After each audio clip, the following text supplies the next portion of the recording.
Nous poursuivons nos vidéos sur la dissonance cognitive de Léon Festinger. Bonjour à tous, bonjour à toutes. Je vais traiter maintenant la dissonance qui résulte de l'effort.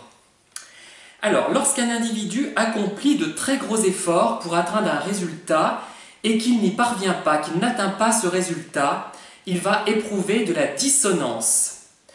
Sa connaissance du fait qu'il a accompli de très gros efforts entre en dissonance avec le fait qu'il n'a pas atteint son objectif. Il va réduire la dissonance en se persuadant que dans la situation, il y a des éléments positifs pour lui. Il va trouver à la situation des éléments auxquels il pourra accorder de la valeur. Voilà.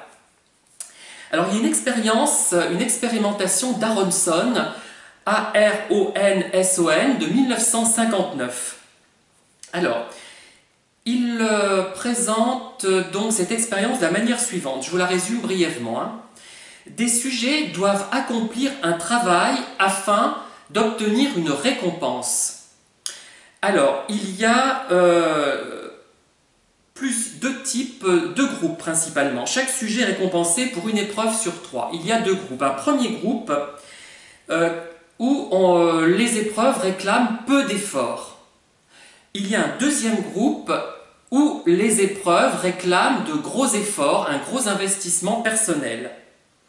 Alors, la récompense consiste en une boîte rouge avec de l'argent et une boîte verte vide. Voilà les récompenses.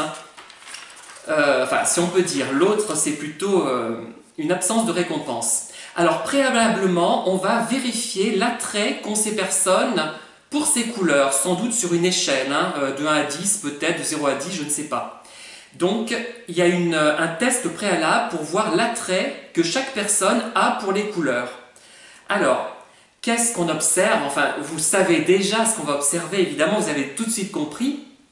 C'est que la couleur non récompensée, donc qui est le vert, devient plus attrayante pour ceux donc, qui ont fourni un gros effort que pour ceux qui ont fourni un faible effort. Alors, ceux qui ont fourni un gros effort et qui ont obtenu cette absence de récompense, donc cette boîte verte vide, qui n'a pas d'argent, vont se persuader que le vert est formidable, qu'ils ont travaillé pour la couleur de la boîte, mettons, voilà, alors que ceux qui n'ont pas beaucoup fait d'efforts et qui ont eu cette boîte vide, c'est moins grave, ils ne vont pas changer par rapport à la couleur verte. Donc les uns vont plus aimer le vert après qu'avant, parce que c'est une manière de réduire la dissonance, puisque c'est incohérent. On travaille beaucoup, on obtient une boîte vide, ça ne va pas, c'est dissonant, ça ne va pas, vous comprenez bien que ça ne va pas.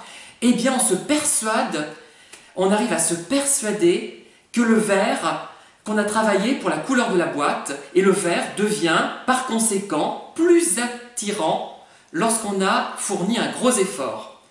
Voilà. Donc il y a plein de conséquences à tirer de cette expérience d'Aronson de 1959, et je pense que vous voyez l'intérêt que ça peut avoir, et je trouve que c'est encore la situation où le comportement qu'on adopte change ce qu'il y a dans notre cerveau, notre idée, des conduites pour changer les idées.